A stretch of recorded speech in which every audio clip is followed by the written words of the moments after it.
This is One on One, a program hosted by African Press International, where we discuss political, social, and cultural issues that affect our lives. My guest today is Tone Winje, charged with the responsibility of the festival in the North Norway as its director. Welcome to our program. Thank you very much. To start with, Tone, tell our viewers what this year's theme, I read Homo Ludens, what it stands for and why it was chosen as this year's theme. Yeah, Homo Ludens is Latin, of course, and it means the playing man. And the reason why we choose it is that we want to say something about playing and what is playing and why is it important to play, not only as children, but also during life. And I think that playing has a lot of elements.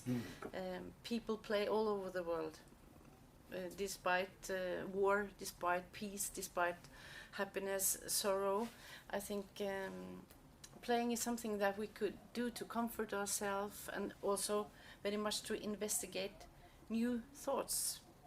And I like to say, look to the children when they play, like playing a family. They try to do what they think the adults do, but they also try to push some borders and do things that they invent. And I think that's what playing is about. And artists knows all about this, but I think that is something that is important for all human beings. The festival in the north, according to the historical facts, was held for the first time in 1965, yes. June the 5th. Over the years, it has been held yearly and specifically in June. Why June and not any other time of the year? Well, I'm the relatively new director, so I can't really tell why June. Part that northern Norway in June is very special, you know, because of the northern lights.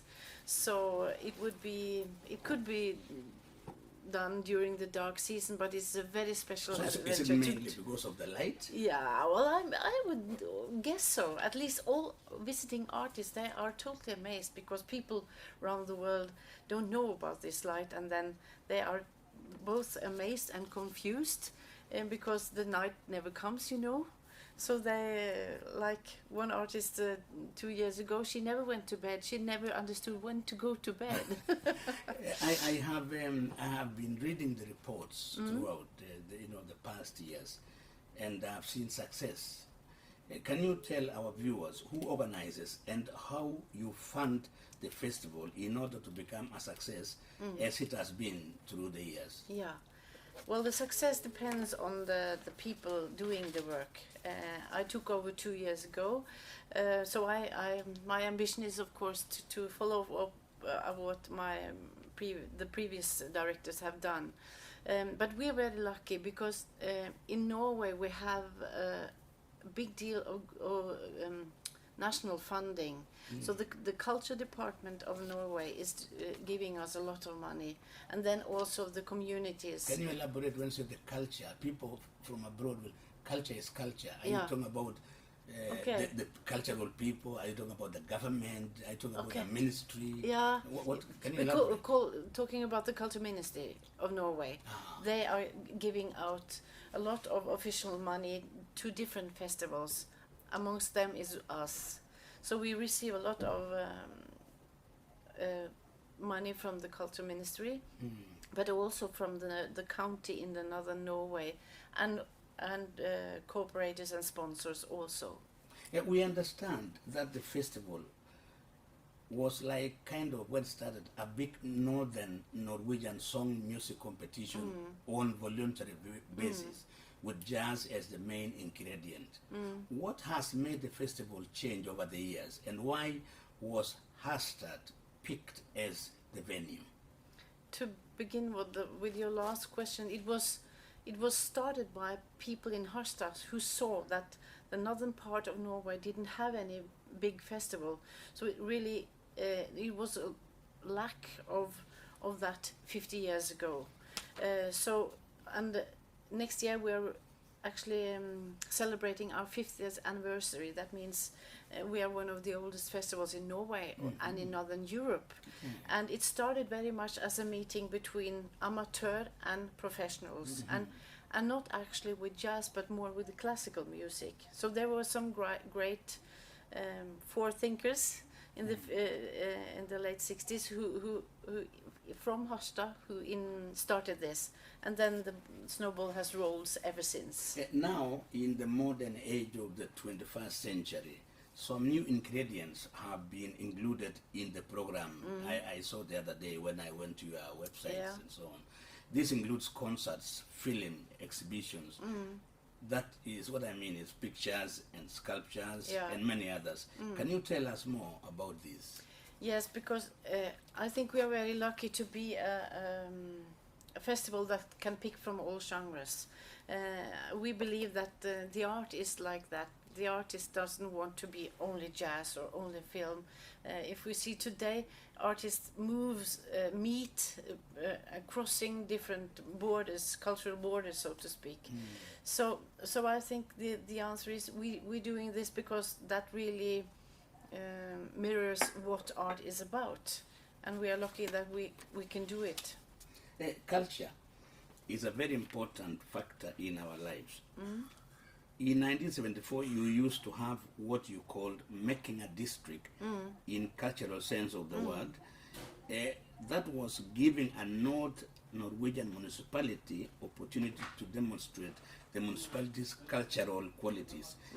It is to our knowledge that this has been removed from the program. It was removed in 2001. What was the reason behind it? Because the landscape has changed. It was very important in those days where the Arts Festival of North Norway was much more alone. But now there are so many different festivals, so the meeting between amateur and professional is not that important for us to deal with. It is important, but not that important for our responsibility.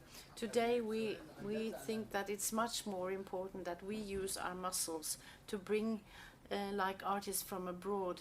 We have the muscles, so we can make the world come to North Norway. And now that you mentioned, the bringing of people from abroad, you have the muscle. You choose people not only from Norway. We have noted that your festival invites musicians to Norway to come and participate every year. How do you select those you want to invite? What criteria do you use? And does it happen that the same groups get the opportunity to come back, or you get new ones every year? It's almost only the last. There are new groups, but people or artists may come back, but then there should be some years in between. And when we pick, of course, when we are offering all these different genres, and of course you can't be an expert on everything, so it's very important to have a broad contact net, and we do. So we need to know people in jazz, in folk, in film, in visual arts, everything, and that's world music. So it's important to go around the world, knit people together, learn from others, to be able to choose what's really is good. And the main criteria for everything we do is quality. But when you invite them, you take care of them economically. Yes.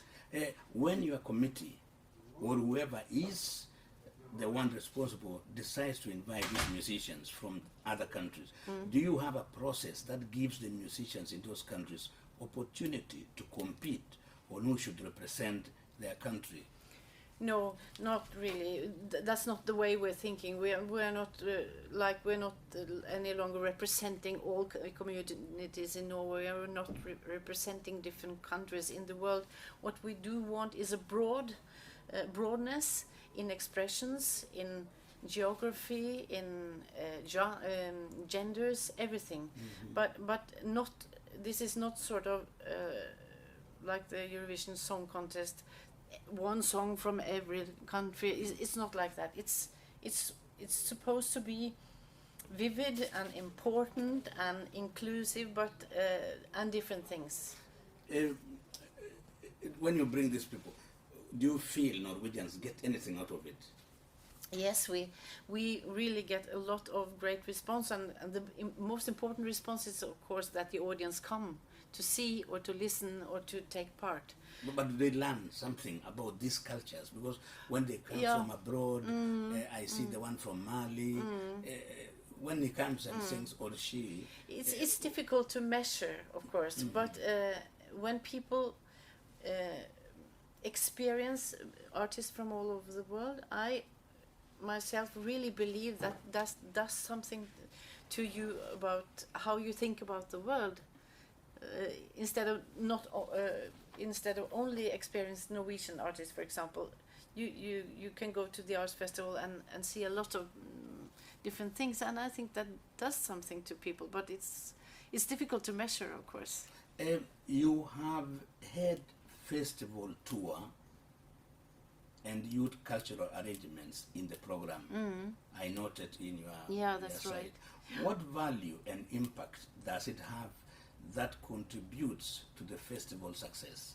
Because youth, we know, Yeah. is also very important in every society. Yes, yes, and of course, like the touring, we represent a big part of Norway, the northern parts, and of course, by touring, we that gives us possibility to knit people together and make cooperative projects, and about the youngsters, I really think that's very important, because they are the coming audience, and they also deserve to take part of cultural expressions.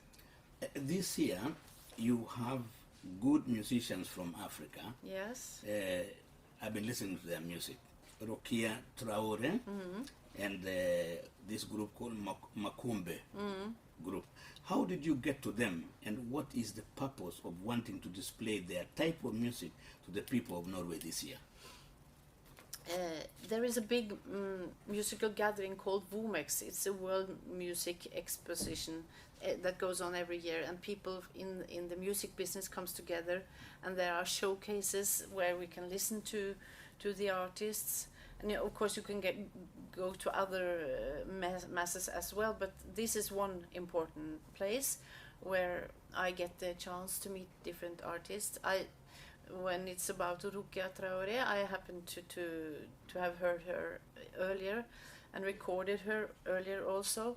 And Mukumba is really an upcoming youngsters on the African continent, coming from Zimbabwe. Hot. Yeah, They're they're hot really on the hot. stage. They're headlining a lot of African festivals. Yes. Tone, can you tell us, before we end this interview, about your interest in photography? You have been quoted recently in the media that you have passion for photo exhibitions, and not long ago you were a chief guest in one of the exhibitions there in the north. Yeah, well, it's a little bit about storytelling to me.